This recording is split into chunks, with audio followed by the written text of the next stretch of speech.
Seja bem-vindo ao Seminário de Teologia e Vida Cristã Palavra da Vida. Você está em mais um curso de teologia cuja proposta é fazer alargar o seu conhecimento na área teológica, um curso descomplicado, contextualizado, provocativo, reflexivo e que faça sentido para a nossa vida cotidiana, porque entendemos que não só a construção conceitual da teologia, respeitando as correntes da teologia construída nesses quase 2000 anos, mas isso só não é suficiente. Nós pretendemos que a partir do entendimento bíblico, dos conceitos esclarecidos, nós possamos reproduzir isso em uma espiritualidade no nosso cotidiano e nas relações. Então a gente, como eu estava falando, né, nós vamos iniciar uma nova margem chamada Seitas e Heresias. Alguns seminários, alguns professores, alguns cursos de teologia, eles não usam mais esse termo seitas e heresias. Talvez por uma questão mais do politicamente correto, né?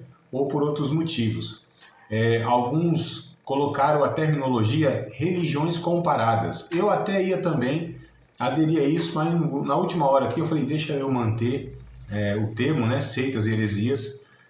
Inclusive, olha só, dos diversos temas, né? Não sei se vocês sabem, mas eu tenho um canalzinho lá do YouTube, acho que todo mundo sabe, e lá o que é mais visualizado é justamente esse tema, né? Então tem lá mais de talvez 40 temas, mais ou menos, da teologia, né? Vários. E Seitas e Heresias parece-me que é a curiosidade maior do público, pelo menos que me acompanha lá, né? Dos 1.500 membros do canal, parece que eles se interessam mais aí por esse tema de seitas e heresias. E aí, como toda matéria, né, no início a gente faz recomendações aí de literatura, eu vou recomendar um livro apenas, tá? Há outros mais, se vocês quiserem também, me chamar no privado, ou coloca no grupo lá mesmo, e aí eu pego e recomendo outros. Mas assim, esse eu gostaria de fato que vocês conhecessem, adquirissem.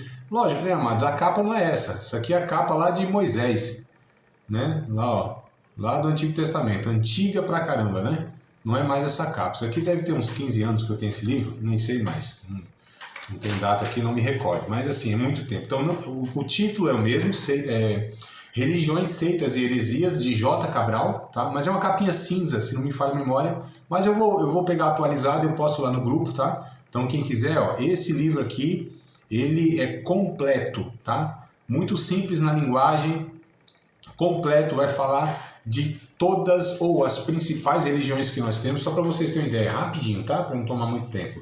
As religiões do Egito e na Babilônia, ele conta, né, todo esse princípio. Astrologia, hinduísmo, budismo, confucionismo, catolicismo romano, shintoísmo, taoísmo, islamismo, rosacrucianismo, maçonaria, espiritismo, voodoo, bahaísmo, mormonismo, adventismo do sétimo dia, testemunho de Jeová, ciência cristã, teosofia, enfim, tem um monte aqui, ó, Seixonoye, Hare Krishna, Meninos de Deus, Igreja Messiânica Mundial, né? MUM e a Igreja da Unificação, Seitas do Espírito Santo, enfim, Nova Era. Aqui as principais, e o que ele faz interessante, esse autor? Ele pega, por exemplo, o que ensina o Espiritismo. Aí ele pega textos bíblicos, né, o que a Bíblia ensina, e ele vai refutando cada doutrina de cada religião. Então é muito interessante. Ele explica a doutrina da religião X e aí como ela contradiz os ensinos bíblicos. Então assim, um dos melhores livros para quem está iniciando nesse tema de seitas e heresias, tá? Então vou postar lá no grupo, atualizado, né? E aí quem se interessar, ou pesquisa ou compra por você mesmo, a gente combina e a gente compra de uma vez aí e traz para todo mundo. Mas enfim, vamos lá, amados. Nós vamos iniciar então Seitas e Heresias, nós vamos tratar, né, de todas essas principais, como eu disse, seitas, e a gente vai entender o que é seita, o que é heresia, o que esses termos de fato eles querem dizer. Antes que a gente possa entrar mesmo, né, no tema aqui e nas definições, eu quero mostrar para vocês aqui 5 principais religiões do mundo, tá? Inclusive com seus números aqui, mas é uma coisa bem resumidinha mesmo. As 5 maiores religiões do mundo, né?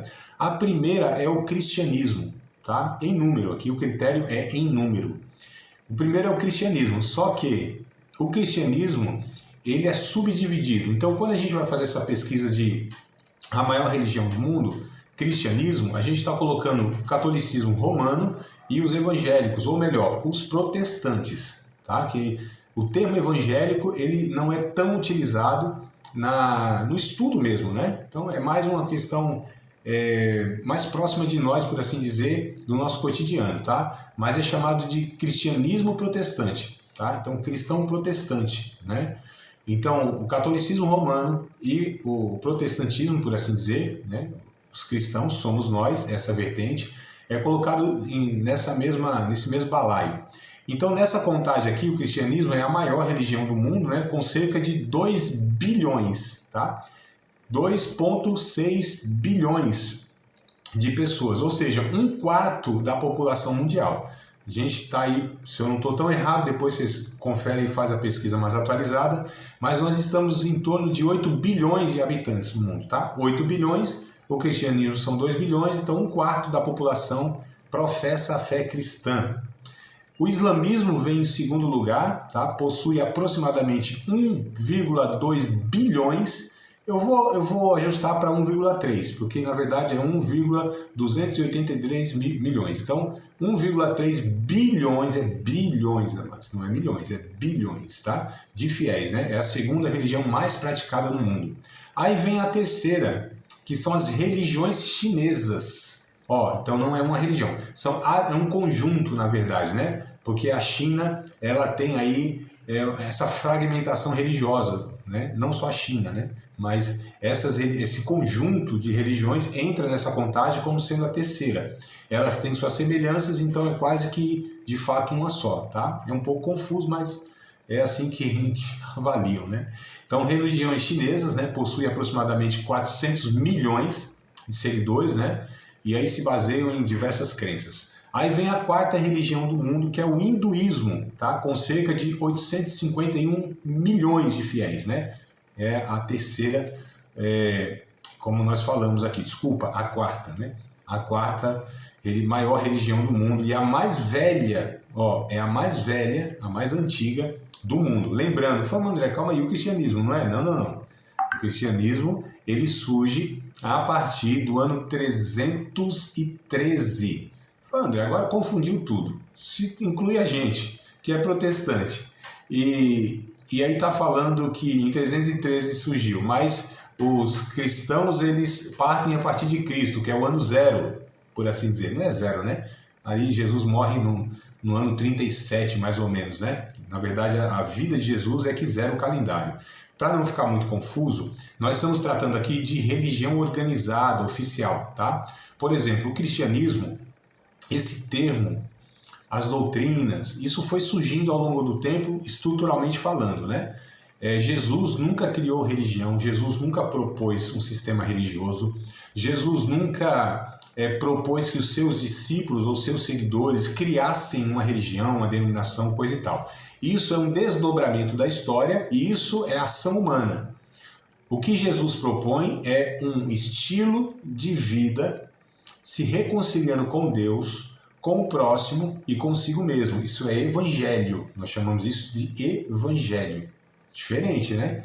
Então, o cristianismo, o sistema filosófico, né, que a gente chama de cristianismo político também, social também, ele foi criado no ano 312 pelo imperador romano Constantino.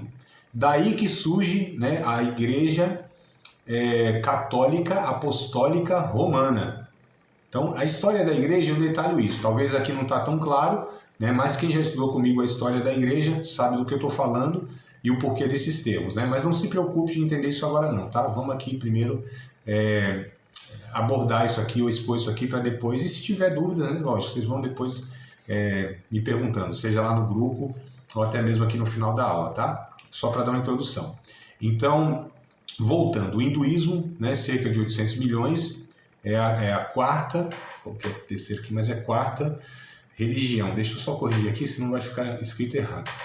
É a quarta, que a gente corrige ao vivo aqui, né? O nosso é ao vivo e a cores. E aí vem a quinta religião do mundo, que é o budismo, tá? Com aproximadamente 375 milhões de fiéis. Isso aqui ocupa o segundo lugar. Então, só para a gente entender aqui, as 5 principais, mas o próprio livro que eu recomendei para vocês aqui tem muito mais de 5, né? Então a gente viu um monte, tá? Essas são as mais expressivas, né? E aí vão sendo criadas umas bem menores e o ser humano não para de endoidar, né? Então ele está endoidando e criando mais religiões. Então tudo isso aqui é fruto do endoidamento. Eu não sei se essas palavras existem, mas também eu vou falando aqui, segundo eu acho que faz sentido. O endoidamento da cabeça do ser humano, ele vai criando todas essas distorções aí. É por isso eu chamar de seitas e de heresias. Mas eu quero pegar 2 textos bíblicos para a gente dar introdução aqui também, tá?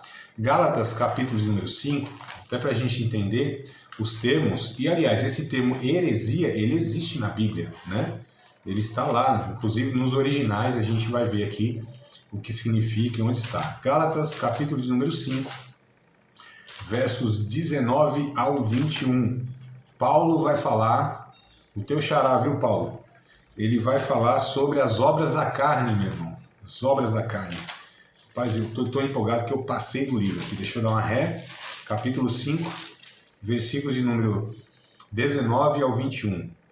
Paulo fala sobre as obras da carne e entre elas vai estar a heresia. A gente vai perceber aqui, ó. Porque as obras da carne são manifestas, as quais são prostituição, impureza, lascívia, idolatria, feitiçarias, inimizades, porfias, emulações, iras, pelejas, dissensões, heresias, invejas, homicídios, bebedices, glutonarias e coisas semelhantes a estas, acerca das quais vos declaro, como já antes vos disse, que os que cometem tais coisas não herdarão o reino de Deus. Entre as obras da carne, ou seja, a produção que resulta do pecado humano, né? A obra da carne é isso, né? São as ações, são o fruto, melhor dizendo, o resultado, né, da pecaminosidade humana. Então, uma delas é a heresia. Tá? 2 Timóteo, capítulo 4, verso 3 e verso 4. Então, 2 Timóteo, a gente vai mais um pouquinho para frente, estava em Gálatas, um pouquinho para frente, capítulo 2. 2 Timóteo, capítulo 4, verso 3 e o verso 4.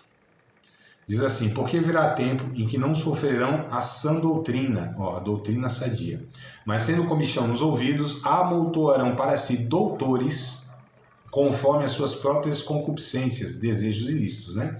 Desviando os ouvidos da verdade, voltando às fábulas. Então, nesses 2 textos aqui, a gente percebe, né, os 2 textos escritos por Paulo, o apóstolo, dizendo que a obra da carne é a heresia, né? E que nos últimos tempos haveria então pessoas que seguiriam doutores, né? Ensinadores, líderes, que desviariam essas pessoas da verdade, a verdade do Evangelho. Então isso é o que se chama de heresia, né? Ou seja, esse desvio, essa distorção. Tá? Aqui mesmo no texto que nós lemos de Gálatas, a palavra heresia lá no grego é muito parecido com o português, né? Que é aireses. Tá? Aireses é o que está lá no original, né? Que nós traduzimos aqui em português como heresia. E o que isso significa? O que pode, né? No original, o que pode no português ser desdobrado? Escolha, divisão, seleção. Tá? Então a palavra heresia tem esse sentido, esses sentidos, né? De uma escolha, de uma divisão, de uma seleção. Daí surge a palavra seita. Tá? Então o que é heresia? Heresia é o ensino distorcido, né? É a divisão no sentido de ruptura mesmo, tá? De cisão, né? É escolher, tá, daquele ensino algo que distorça, que seja distorcido. Então isso é a heresia. A heresia é o ensino distorcido. E a seita é o grupo que segue essa divisão herética. Então só para a gente distinguir. Heresia é o ensino distorcido e a seita é o grupo, tá, que pratica esse ensino distorcido. É por isso que é seitas e heresias, né? No caso aqui eu fiz o contrário, né? Heresias e seitas. Mas vamos lá. Então, o ensino distorcido, né? Que a gente chama distorcido da onde? Da ortodoxia, ou seja, da verdade. Existe o ensino cristão que ele é chamado de ortodoxo, né? É a verdade estabelecida, e aí a gente vai ver como essa verdade é estabelecida. Inclusive, a gente vê que isso não é de hoje, não é do ano 313, né? Isso desde a época dos apóstolos, aí, bem em Atos dos Apóstolos, quando a igreja estava começando, já havia, né, esses movimentos heréticos, por assim dizer. Por exemplo, lá em Atos dos Apóstolos, capítulo de número 5, verso 17, por exemplo, a gente já percebe aí esse grupo surgindo, né? A gente vai ver, inclusive, depois a gente vai voltar em Gálatas e tudo mais. Paulo escreve Gálatas por causa dos hereges, né? Por causa daquela seita que estava querendo ser formada no meio dos cristãos. Atos 5:17. Levantando-se o sumo sacerdote, todos que estavam com ele, e eram eles da seita dos saduceus, encheram-se de invejas. Então, olha só, na época de Jesus já tinham seitas, né? E aqui, o autor de Atos, Lucas no caso, ele diz aqui, ele chama de seita dos saduceus. Porque assim, a gente pensa que o judaísmo era uma coisa só, né? Você tinha grupos no judaísmo. Você tinha os fariseus, os saduceus, os essênios, os zelotes. E tinha um grupo lá que... Não, vamos ficar nesses 4 aqui, senão eu vou trazer muita informação também. Então, ó, no judaísmo nós tínhamos 4 grupos distintos. Todos judeus, todos lá baseados no Antigo Testamento, melhor dizendo. Né? Os saduceus, eles tinham só os 5 primeiros livros como referência, os livros de Moisés, os saduceus. Os fariseus não, acreditavam nos profetas e tudo mais, e os outros também. Só que você tinha 3 que eram puramente religiosos, né? Ou seja, saduceus, fariseus e essênios, e tinha um que era religioso político, que eram os zelotes, os revolucionários, revoltados, né? Os Che Guevara da época, os revoltadão da época, assim, eram esses zelotes aí. E olha que coisa interessante, Jesus vai chamando, né? Chama lá, por exemplo, Simão. Simão não era o Pedro não, tá? Não é Simão Pedro não, é outro Simão. E a Bíblia até especifica, né? Simão Zelote, um dos discípulos de Jesus. Então Jesus vai chamando cada um, viu? Que eu vou te falar. Jesus estava escolhendo para arrumar para a cabeça, né? Chamando esses caras todos aí. Então, o negócio... Paulo, por exemplo, o apóstolo Paulo, ele diz, né? Eu era fariseu de fariseu, né?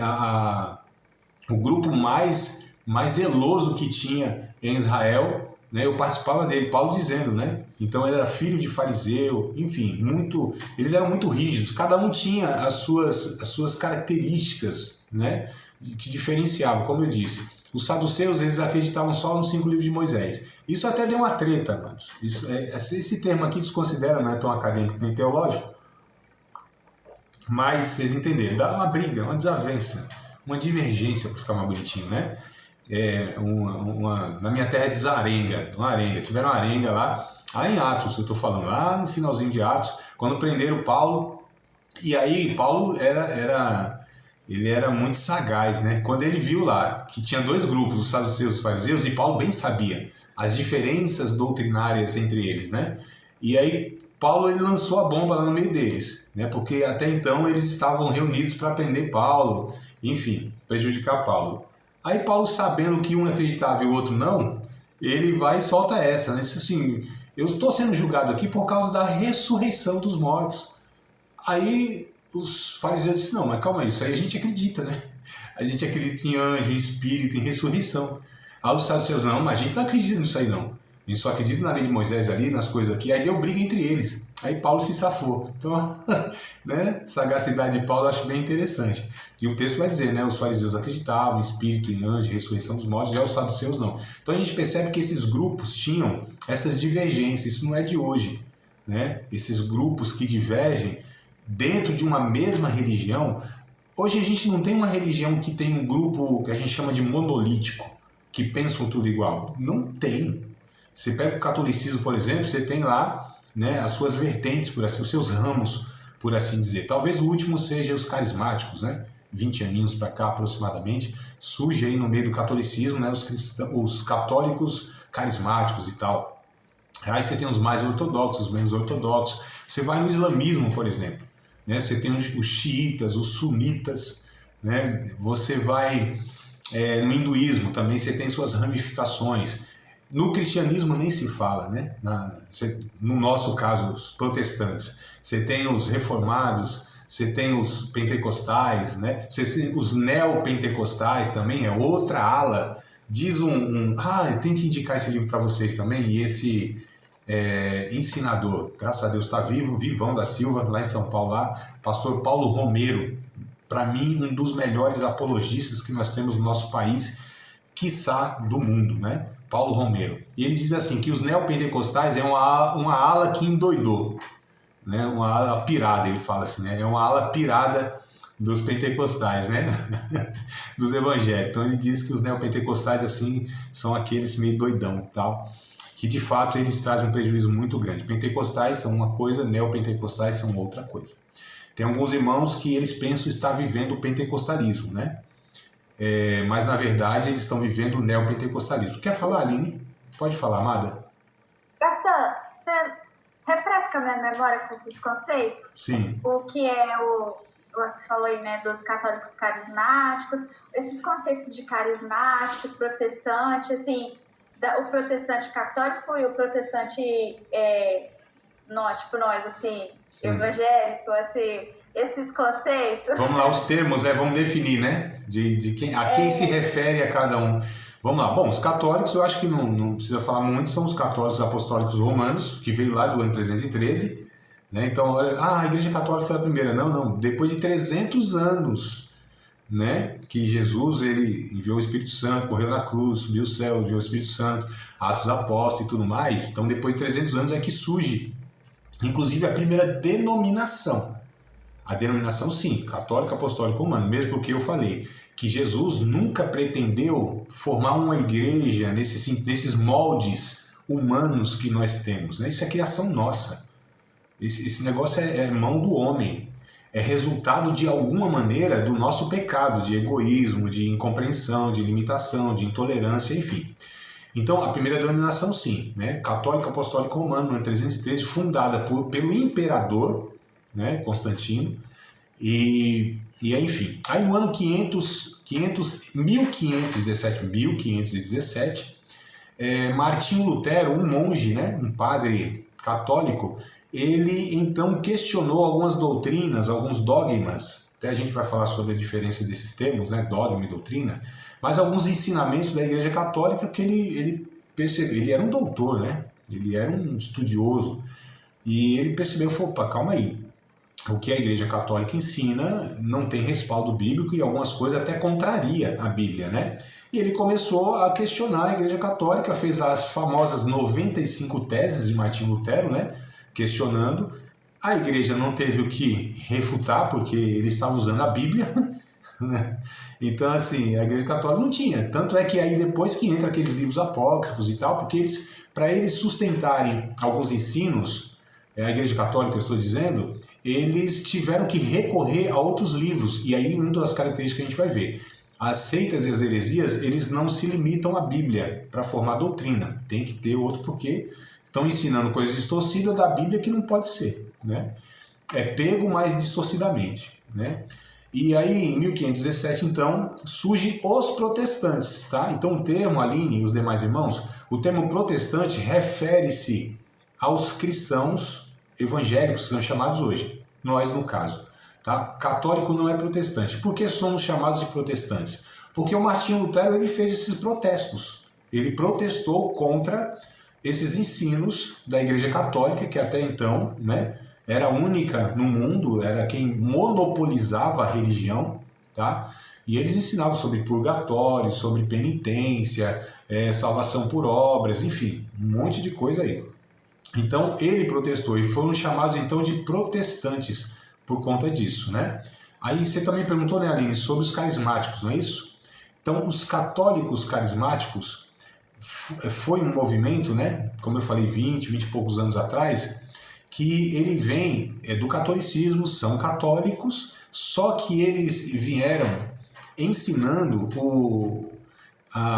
os dons espirituais, línguas estranhas, principalmente falar em línguas, né, por assim dizer, e alguns dons carismáticos. É por isso que são chamados de católicos carismáticos, porque eles praticam, por assim dizer, os carismas, os dons espirituais, principalmente os dons de curar e o dom de línguas, tá? Então, por isso são chamados de católicos carismáticos, né? Então, se for esses três que você perguntou, né, amada? Não deixei nenhum passar, não, só para dar um resumão também, né, aqui, né? Não, tudo certo, Aline? Posso seguir? Os demais irmãos? Se tiver algum?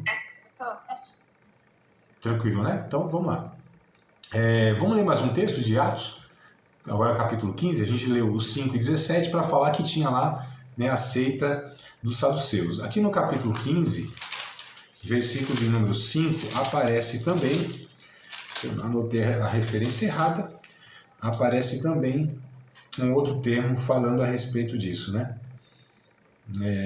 Capítulo 15, verso 5. Eu acho bem interessante isso aqui. Alguns, porém, da seita dos fariseus, é chamado seita dos saduceus, aqui dos fariseus, outra seita.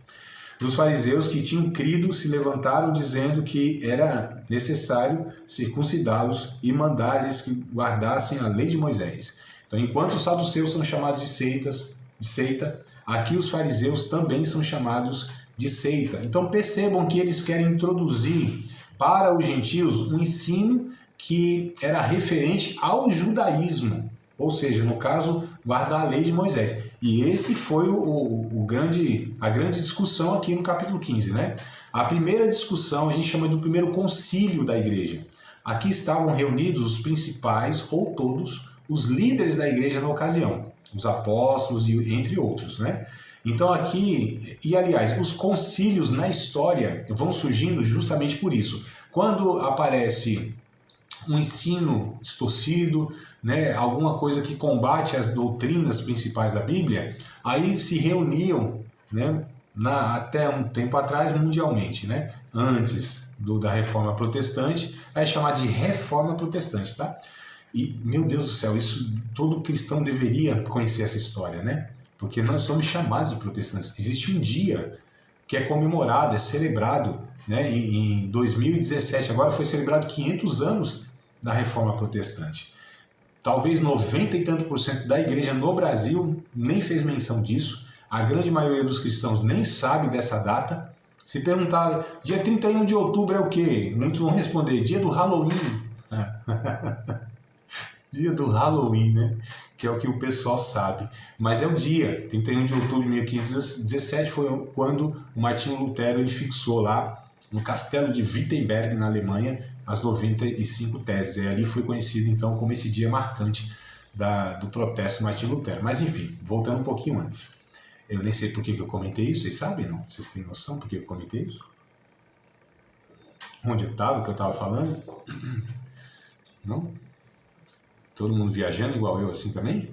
Eu pergunto isso aí só para saber se você estava concentrado, né? Eu volto aqui. E aí, Maione, você estava... Sua pergunta mesmo, eu estou aqui escrevendo o que você está falando, eu quero me pegar. Não, tranquilo, vamos seguir aqui. Só para ver quem está concentrado e quem está aí, de repente, em espírito, né? Intercedendo por mim. Vamos lá. Eu gostei, pastor, porque é necessário saber a história da nossa religião. Senão não faz sentido de pregar o que não conhecemos. Exato, ter as referências, né, irmão Marcos? Referência, saber o que estamos falando. A referência... Temos uma história para contar. Isso, referência histórica, é muito importante. Nós sabemos de tudo isso, né? Até mesmo porque, assim, essas seitas, essas heresias, a gente vai ver que elas tiveram início, né? Elas tiveram lá um dado momento da história que alguém... né, começou a propor, fez essa divisão, esses grupos e tal aqui, que a gente já está mostrando, né, que na época de Jesus tinha saduceus e fariseus, mas porque assim, se nós não soubermos a nossa origem, né, temos as nossas referências históricas e doutrinárias, principalmente históricas e doutrinárias, pouco condição teremos de fazer de peneirar. Porque assim, a gente vai ver um pouquinho mais pra frente, né? Talvez hoje, não sei, ou semana que vem, a próxima aula. Mas as pessoas não têm critério, elas não conseguem estar comparando, porque não tem referência.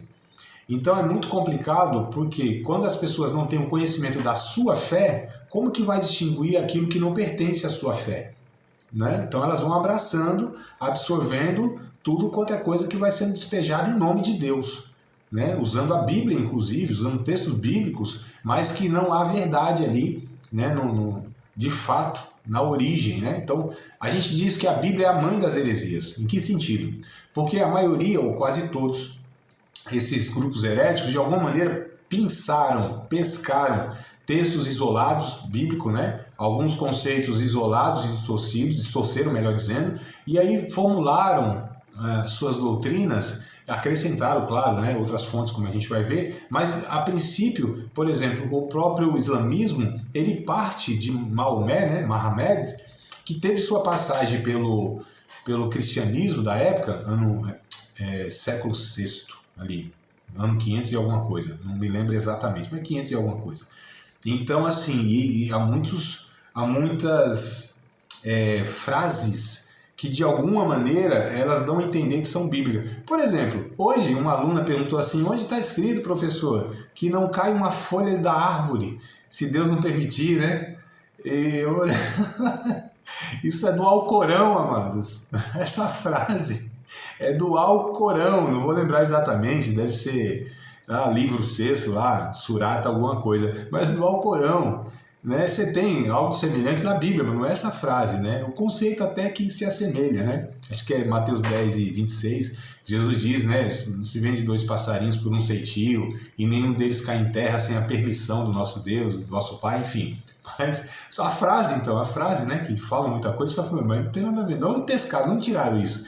E muitas vezes são de outras religiões, de outras fontes, ou distorcidamente, de uma forma distorcida, né? Então, você pega o Espiritismo, por exemplo, ele pega alguns textos do Antigo Testamento para se basear em algumas das suas doutrinas. Mas se a gente não tiver o contexto claro, se a gente não tiver o conhecimento adequado de toda a Bíblia, então é possível que aquele texto ele de fato seja compreendido de uma maneira equivocada. O que eu quero dizer é o seguinte, nós precisamos ter, né, o conhecimento adequado das doutrinas da Bíblia para comparar com aquelas que não são, têm aparência de que são, né? Tem cara de doutrina. Quem fala, muitas vezes, é um pastor, ou são muitos pastores que pregam heresias monstras aí, pelas igrejas afora, né? Grande parte por pura ignorância mesmo, né? Alguns outros, poucos talvez, por decidirem mesmo ensinar por seus interesses pessoais, manipulação e etc.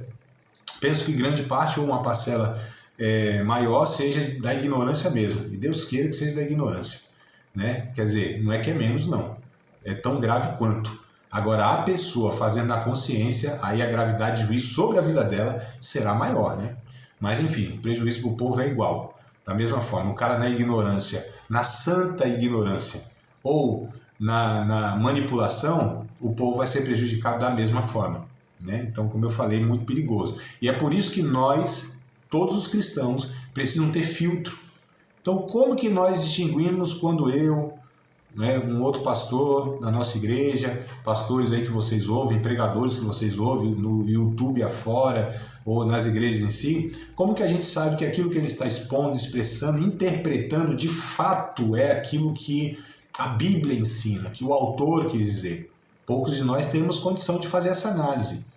Se nós não tivermos o conhecimento adequado de todas as doutrinas, ou das principais doutrinas, ou daquela doutrina que a gente está ali sendo exposto, a gente não vai ter condição, porque a pessoa pega texto bíblico, fala bem, né, faz um floreamento do negócio. Me parece que quanto mais fala difícil, quanto mais faz a pirotecnia, né, do pregador, aí mais a gente acha que eita, aí profundo, né? Falou de uma forma profunda, tão profunda que passou o fundo, foi lá para o abismo, né?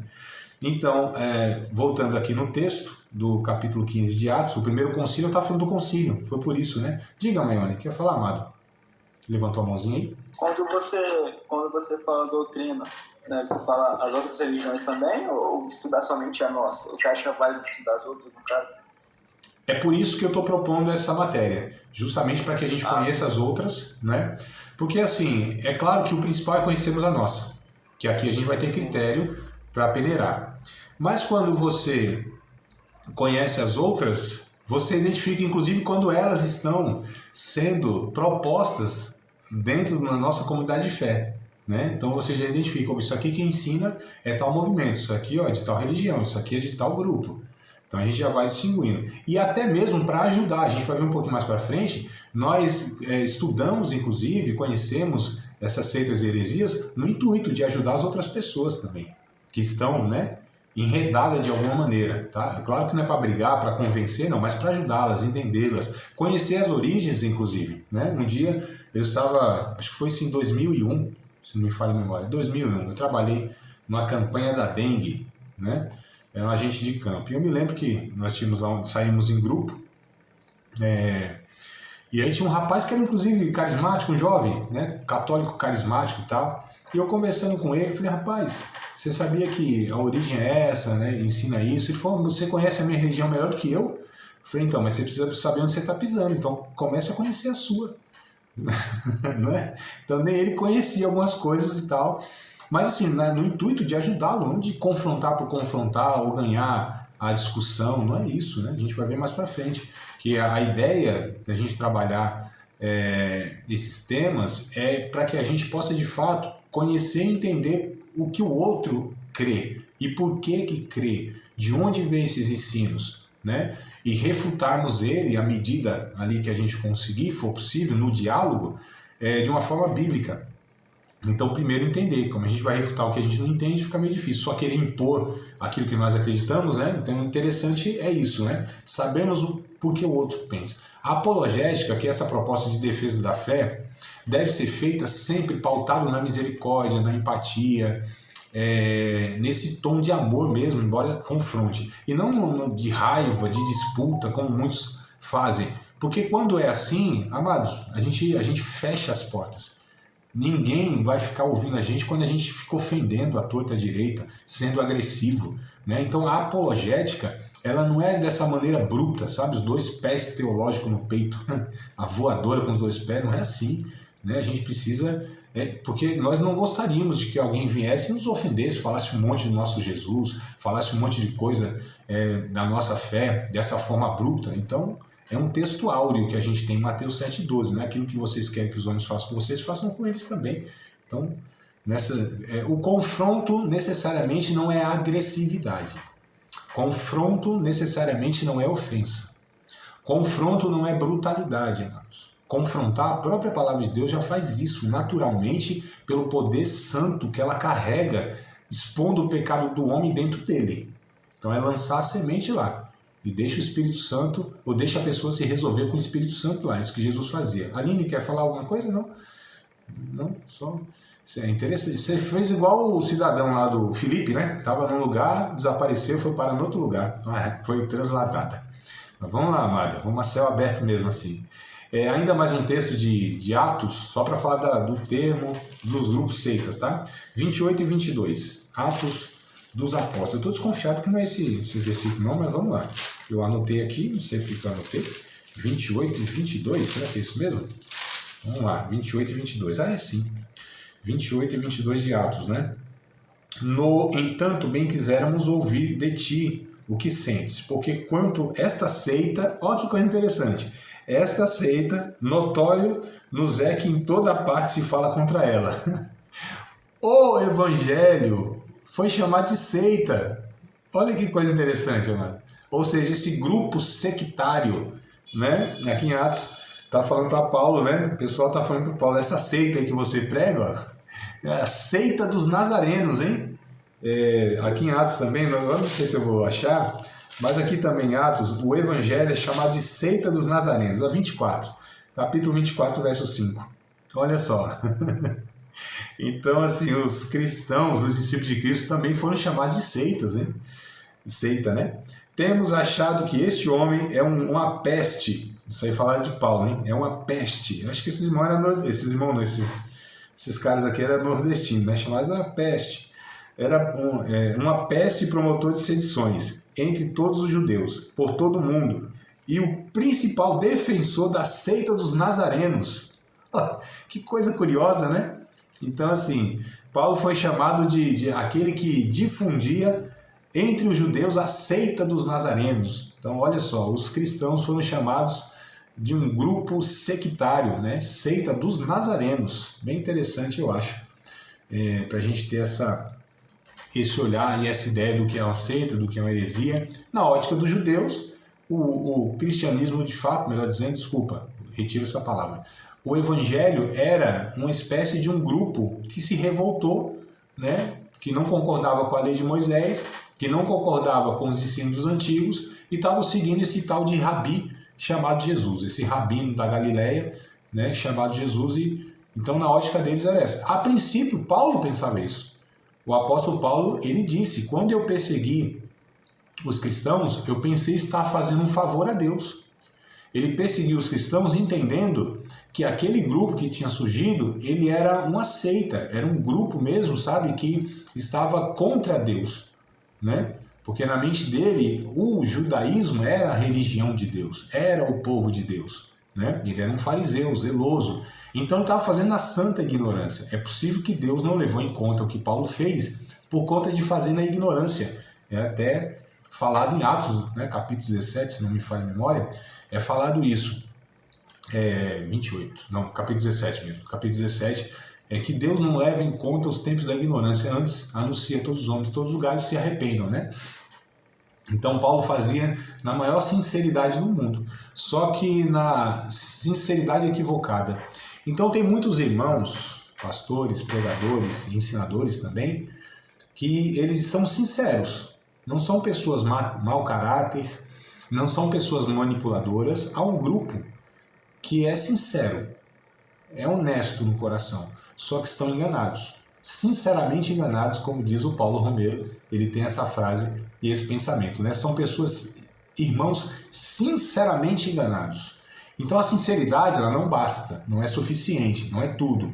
É preciso que nós sejamos sinceros, honestos, mas com a verdade do Evangelho, né? Então esse é um detalhe que eu acho que a gente tem que levar muito em conta, que meu líder é sincero, esse irmão é sincero, tá? Mas se está sinceramente enganado, então a sua sinceridade não é suficiente, não é? Ele precisa conhecer de fato a verdade, o ensino bíblico adequado. É por isso, amados, que a fé cristã, ela necessariamente tem que vir acompanhada, nutrida, guiada pelos ensinos da Bíblia. É essencial que todos os discípulos de Cristo conheçam minimamente, tenham noção do que a sua fé propõe, ensina, quais são os ensinos da Bíblia Sagrada. E nós somos o povo de um livro, que é a Bíblia, no sentido que Deus nos guia, nos orienta pelo seu Espírito Santo, usando aquilo que é a sua revelação, que nós chamamos de Sagradas Escrituras. Tá? Então a gente precisa atentar para isso, senão nós seremos um povo exposto aos ventos de doutrina, seremos um povo conduzidos e sujeitos às heresias mais absurdas e as mais sutis, porque o grande perigo é isso, você tem as absurdas aí, aquilo que a gente bate o olho e que não precisa ter discernimento. Tem tanto ímpio aí, tanta gente que não serve a Deus, que não conhece a Bíblia, mas já olha e fala, isso aqui não pode ser, Deus não pode aprovar um negócio desse nunca. De tanta loucura que é, até as pessoas que não temem, não servem a Deus, não têm discernimento bíblico, teológico, espiritual, já enxerga. Só que tem as sutis, essas talvez são as mais perigosas. As sutis, aquelas que têm, como eu disse, cara de Deus, jeito de Deus, sabe, falsa piedade, mas na base, na origem, elas levam as pessoas longe de Deus. E a gente vai ver aqui, né, que Paulo combateu esse grupo, por exemplo, tá? Vamos lá, seguindo, que a gente ainda tem mais uns 20 minutos aqui, para desespero de alguns, ainda temos 20 minutos. 15, só porque eu falei 15, ó, para alegria de vocês, não era 20, 15. Vou aqui seguir então para a gente definir, tá? É uma aula introdutória, né? Então a gente vai naquele panorama, depois a gente retorna e se aprofunda em alguns pontos, tá?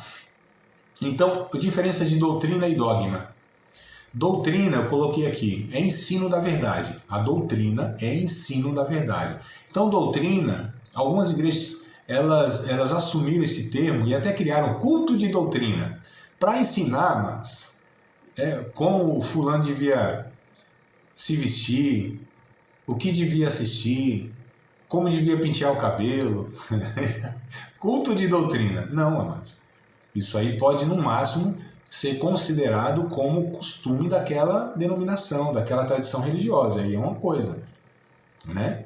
Então a gente vai ver a diferença disso. Doutrina é a verdade, é a revelação da verdade como se encontra nas Escrituras. Isso é doutrina, teologicamente falando. Doutrina é reconhecido como a revelação da verdade como se encontra nas Escrituras. Agora você tem o dogma, tá? Então, muitas igrejas, elas ensinavam dogmas e não doutrina. Então, o dogma é um ensino, só que distorcido, né? É a distorção. Então, o dogma seria a declaração do homem acerca da verdade quando apresentado em um credo, ou seja, em uma tradição religiosa, em uma denominação. Isso é dogma. Então, o dogma tem origem na denominação, na corrente tradicional, na cultura também e na declaração do homem, tá? A partir da sua vertente religiosa, tá bom? Isso é dogma, diferente de doutrina, tá? Então a gente precisa entender isso. Os Gálatas, por exemplo, né, foram advertidos a respeito de um grupo herético, que eram os judaizantes. Eles queriam ensinar que era necessário guardar a lei para ser salvo. Vamos ler o texto de Gálatas? Tranquilo a diferença entre dogma e doutrina para vocês? Tranquilo, amados? Podemos seguir? Se cair lá na prova, lá, o que é dogma, o que é doutrina, vocês vão responder assim, do jeito que eu compartilhei aqui? Não. Vai que cai na prova, né? Estou dizendo que vai cair, mas vai que cai. Fala, André, mas nem prova tem, mas vai que vai ter. Vai que agora essa matéria tem. Também tem essa, né? Então, Paulo. Fala, André, até agora você não deu nenhuma prova, nenhuma avaliação, mas vai que agora eu mudo de ideia, né? Vai que agora Deus fala, arrocha o povo aí, né? Dá mais uma prova para eles, já tem prova na vida, dá mais uma prova e quem sabe, né? Tudo pode acontecer, amados. Bora nós aqui, cadê? Ah, sim, pode falar. Vai, Oni, pode falar. Você só descreve o dogma para mim novamente? Tá, o dogma, ele é um ensino, não deixa de ser um ensino, né? Só que é um ensino distorcido, tá? É um ensino distorcido. Aí eu coloquei aqui para a gente comparar o que é dogma. É a declaração do homem, né, acerca da verdade quando apresentado em um credo. E o credo eu estou aqui me referindo a uma tradição religiosa, a uma denominação, a uma corrente teológica. Então é a declaração do homem apresentado, né, no seu sistema religioso, por assim dizer, que nem sempre corresponde à doutrina bíblica. Então a gente precisa fazer essa distinção, tá? Tranquilo? Doutrina, então, é a declaração, melhor dizendo, né? É a revelação da verdade, como de fato é ensinado na Bíblia. Então, nem sempre que nós ensinamos dentro das nossas igrejas e tradições denominacionais, nem sempre corresponde ao que a Bíblia ensina. Tem algumas igrejas que têm os chamados RIs, né? Que são os seus regulamentos internos. Então, eles têm lá um monte de coisa que eles declaram a respeito de um monte de comportamento, enfim, o que eles acreditam, forma de se organizar, de administrar, como lida com isso, com aquilo, são os regulamentos internos. Então, muitas igrejas elas têm esses regulamentos internos, e a gente precisa entender que nem sempre respondem, de fato, aquilo que Jesus, os apóstolos ensinaram. Então, a gente precisa fazer essa peneira, né? Diga aí, meu Mário, pode falar. A sã doutrina, no caso, seria o quê? Eles falam, sã doutrina. Nós lemos isso em Timóteo, né? No comecinho, né? 2 Timóteo lá, capítulo 4, né? A sã doutrina. A doutrina sadia, né? Sã é porque é sadia. A doutrina pura, a doutrina, o ensinamento sem essas distorções. É o que Jesus ensinou, é o que os apóstolos ensinaram. Porque a gente precisa entender o seguinte, a igreja ela é fundamentada na doutrina dos apóstolos, né? Porque o que os apóstolos ensinaram, estou falando de Paulo, de Pedro, de João, de Judas, enfim, todo o Novo Testamento. Eles falaram aquilo, eles continuaram, ou eles sistematizaram, por assim dizer, ou eles ensinaram, né, nas suas realidades. Por exemplo, Paulo enviou 13 cartas, né, para as igrejas ali. Pedro tem 2 cartas, João 3, Judas, enfim, você tem esses escritos, né, que são considerados como livros inspirados, sagrados. Os ensinos que esses livros nos trazem, eles são a doutrina sadia, o que eles ensinaram, porque eles ensinaram a partir do que Jesus tinha ensinado, né? Eles só aplicaram e contextualizaram cada um nas suas realidades lá. Então, para a igreja de Corinto, ele ensinou o que Jesus... Tanto é que ele cita muitas vezes, assim disse o nosso Senhor disse isso e tal, né? Ou o profeta disse isso. Então, eles não pegam do nada. Eles, na verdade, têm as suas referências, Jesus e os profetas. E a igreja ela é edificada sobre o fundamento dos apóstolos e dos profetas. Isso está escrito lá em Efésios, capítulo 2, verso 20. Se vocês quiserem conferir, eu acho interessante. Sempre que a gente puder recorrer ao texto bíblico, gravar o texto bíblico, memorizar o texto bíblico, né? Entender o texto bíblico, tá? A gente vai falando aqui, mas a gente vai buscar o máximo, né? Como em todas as matérias eu procuro fazer. Mas muito mais nessa, porque a gente vai lidar de fato com essa questão. Onde está esse ensino bíblico? Né? Como de fato esse texto aqui, ele traz essa ideia, né? Então lá em Efésios 2 e 20, eu estou puxando a memória, inclusive, estou pedindo a ajuda de vocês aí, né?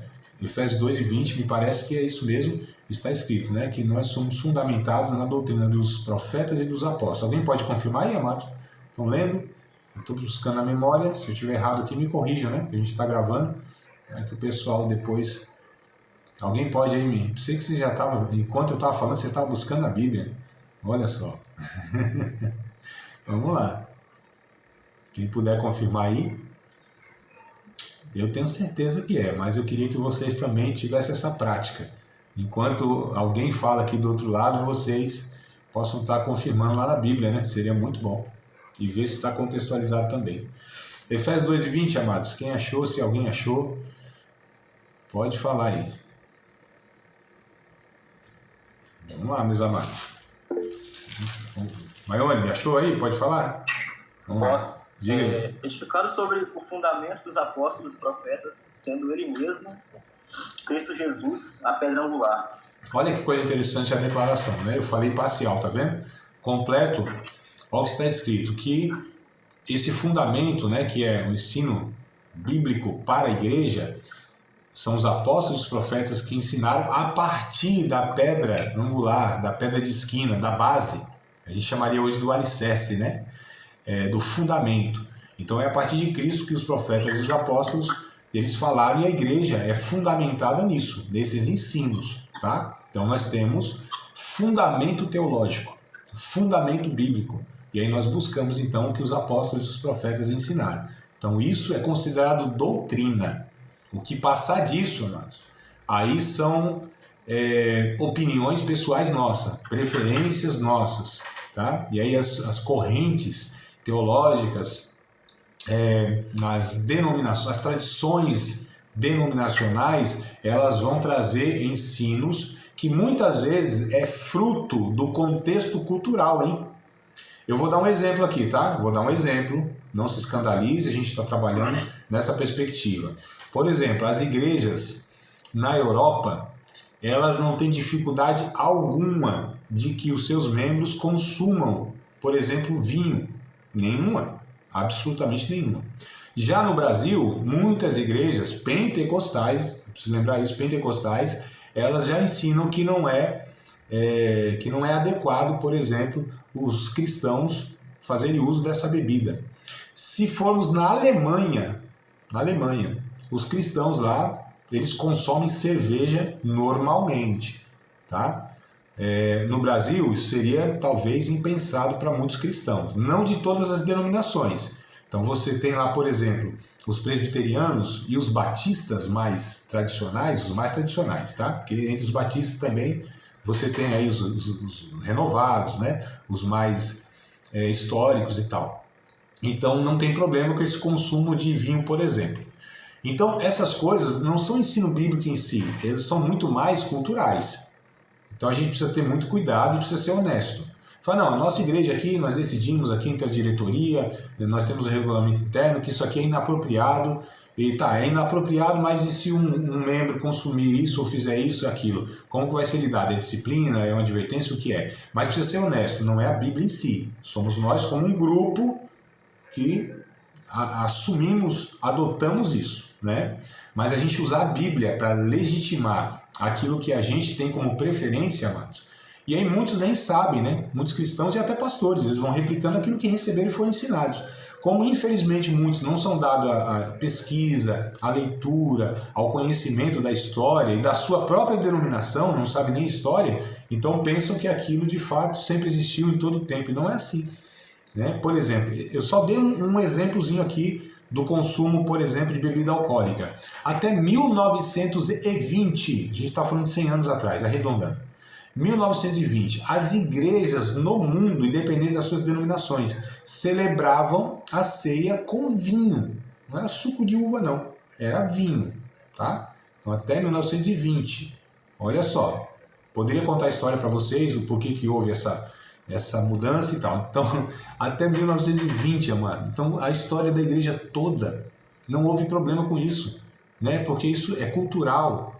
Aí a gente pode discutir, André, mas num contexto nosso, onde muitos irmãos vêm do alcoolismo e tal, a gente precisa discutir isso, né? Agora, o que eu quero trazer aqui, amados, a gente precisa distinguir o que é doutrina, o que é ensino bíblico e o que são os nossos dogmas, tá bom? Eu nem estou dizendo que todos estão errados. Vamos ver qual é o motivo que nós ensinamos isso, aquilo, por que disso ou daquilo. Se isso, de repente, é algo periférico que pode, por conta de um contexto sociocultural e etc., ser colocado em uma comunidade de fé, né, como um ensinamento, enfim, isso pode ser discutido, não tem problema. Agora, você condenar uma pessoa por não seguir aquele dogma é muito complicado, tá? Esse é o ponto. Então a gente precisa amadurecer nessa discussão aí.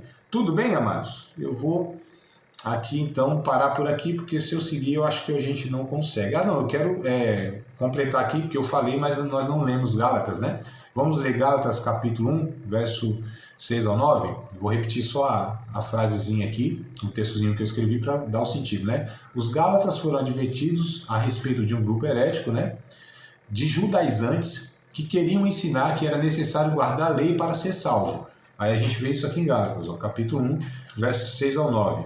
Maravilho-me de que tão depressa passasseis daquele que vos chamou a graça de Cristo para outro evangelho, o qual não é outro, mas há alguns que vos inquietam e querem transtornar o evangelho de Cristo. Mas ainda que nós mesmos, ou um anjo do céu, vos anuncie outro evangelho, além do que já vos tenho anunciado, seja anátema, né? Seja amaldiçoado, a palavra é essa mesmo. Assim como já vos dissemos, agora de novo também vos digo, se alguém vos anunciar outro evangelho, outra mensagem, outro ensino, além do que já receber, seja amaldiçoado, seja anátema. Então, assim, esses judaizantes, eles também eram chamados de legalistas.